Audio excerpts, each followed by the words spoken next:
আপোনাৰ সৈতে কেতিয়াবা এনেকুৱা হৈছে নেকি যে আপোনাৰ বাহনখন ঘৰতে আছে, কেইবাদিনো আপুনি বাহনখন ঘৰৰ পৰা উলিয়াই চলাবলৈ নিয়া নাই, অথচ আপোনালৈ হঠাৎ পৰিবহণ বিভাগৰ ফালৰ পৰা এখন চালান আহে যে আপোনাৰ বাহনখনে যান বাহন আইন উলংঘা কৰিছে? যিকোনো ধৰণৰ যান বাহন আইন উলংঘা কৰাৰ বাবদ আপোনালৈ এটা জৰিমনাৰ সহ এখন চালান আপোনালৈ মেছেজ যোগে আহিছে, তাৰপিছত আপুনি কি কৰিব? এই বিষয়টো লৈ কিছু কথা পাতিম। মোৰ সৈতে এগৰাকী ভুক্তভোগী লোক আছে। তেনে ঘটনাই শেহতীয়াকৈ গুৱাহাটী মহানগৰীত সংঘটিত হৈছে।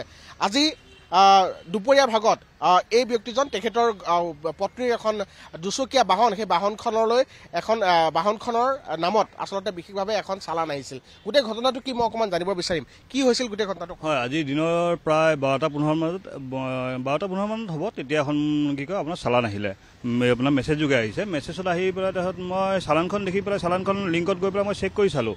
চেক কৰি চোৱাৰ পিছত দেখিলোঁ যে বাহনখন মোৰ স্কুটিখন হ'ল নীলা ৰঙৰ, কিন্তু আপোনাৰ চালান আহিছে আপোনাৰ যোনটো তাত লিংকত গৈ পেলাই ফটোটো চাব পাৰি, সেই ফটোত চোৱাৰ পিছত গম পালোঁ যে ৰঙা ৰঙৰ আৰু প্লাছ আপোনাৰ যোনটো নাম্বাৰ আহিছে, মোৰ নাম্বাৰটো ঠিকে আছে, চালানত আপোনালোকৰ ঠিক নাম্বাৰে সেয়া দিছে, কিন্তু স্কুটিৰ নাম্বাৰটো ভিজিবিলিটি ক্লিয়াৰ নাই।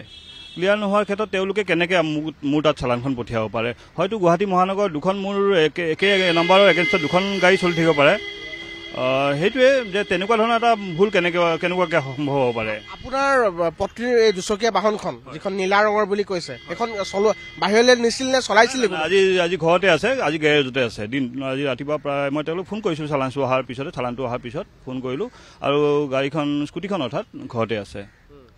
হয়, কিন্তু চালানত দেখা ফটোখন ৰঙা ৰঙৰ আৰু মোৰ স্কুটিখন নীলা ৰঙৰ। নাম্বাৰটো হয় AS23Y4075। স্কুটিখনৰ মোৰ নাম্বাৰটো এইটো হয়, কিন্তু ৰঙা ৰঙৰো ছেম মানে আপোনাৰ নাম্বাৰটো তেনেকুৱাকৈ মোক দি পঠিয়াইছে। হয়, কিন্তু নাম্বাৰ প্লেটটো ইমান ক্লিয়াৰ নাই। হয়, ক্লিয়াৰ নাই, কিন্তু স্কুটিখন ৰঙা ৰঙৰ আৰু দুগৰাকী মহিলাই চলাই আছে।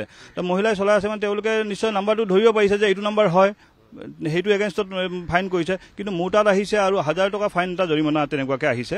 তো এইটো মই তাকে কওঁ যে আৰক্ষী বা আপোনাৰ যিয়ে হওক ট্ৰাফিক, তেওঁলোকে সেয়া কৰক, কৰি মেলি আপোনাৰ। আপুনি পাণবজাৰলৈ আহিছিল, আৰক্ষীৰ ওচৰত কাষ চাপিছিল, কি ক'লে আৰক্ষী? হয়, কাৰণ তেওঁলোকে আজি এটা বিজি সেয়া দেখুৱালে যে আজি নহ'ব, আজি কোনো সেয়া নাই, মানডে আহা, কাইলৈ এখন এপ্লিকেশ্যন লৈ পেলাই আমাৰ ওচৰলৈকে আহা, তাৰপিছত আমি চাই দিম বুলি ক'লে বিষয়টো। তো মই আজি এটা সময় লৈ পেলাই গ'লোঁ। কাইলৈ আকৌ তেওঁলোকৰ ওচৰত যোৱা মানে এটা হাৰাছমেণ্ট হয় মোৰ নিজৰো মই সময় খুব মানে ব্যস্ততাৰ মাজতে সময় অকণ উলিয়াই গৈছিলোঁ। তাকে মই তেনেকুৱা ধৰণৰ, কাৰণ চানডে পাৰিছে যদি চালানখন পঠিয়াবলৈ উইড্ৰ তেওঁলোকে চানডে পাৰিলে হয় কৰি দিবৰ কাৰণে। তাকে বিচাৰোঁ তেনেকুৱা ধৰণৰ যেন তেনেকুৱা নহওক তেওঁলোকৰ ফালৰ পৰা। আচলতে তেখেতে হাৰাশাস্তি ভোগা বুলি তেওঁ অভিযোগ কৰিছে, এগৰাকী ভুক্তভোগী। তেওঁ নিজৰ বাহনখন ঘৰতে থকা স্বত্বেও তেখেতৰ বাহনখনৰ নামত এটা চালান আহিছে। আনহাতে যিখন চালান আহিছে সেই চালান কটা বাহনখনৰ ৰং বেলেগ, সেইখনৰ নম্বৰ প্লেটটো সঠিকভাৱে নম্বৰকেইটাও সঠিকভাৱে চাব নোৱাৰি। গতিকে তেনেস্থলত অসম আৰক্ষী বা পৰিবহণ বিভাগে কি যুক্তি তেনেধৰণে নম্বৰ বিভিন্নজনলৈ এনেধৰণে প্ৰেৰণ কৰে, তাক লৈ বহু প্ৰশ্নৰ অৱতাৰণা হৈছে। এই ধৰণৰ অভিযোগ আচলতে দীৰ্ঘদিনীয়া, কিন্তু দেখিবলৈ পোৱা গৈছে শেহতীয়াকৈ তেওঁ গোটেই ঘটনাক্ৰম হোৱাৰ পিছত তেওঁ গোটেইখিনি কথা জানি তেওঁ পাণবজাৰৰ যি যান বাহন আৰক্ষীৰ যি আচলতে মুখ্য কাৰ্যালয় তালৈ তেওঁ গ'ল। তালৈ গৈ তেওঁ অভিযোগ দাখিল কৰিলে, কিন্তু অভিযোগ কোৱাৰ পিছতো আৰক্ষীয়ে কিন্তু সেয়া সমাধান নকৰিলে। তেওঁক আৰু 24 ঘণ্টা সময় আচলতে তেওঁৰ পৰা সময় লৈছে আৰক্ষীয়ে।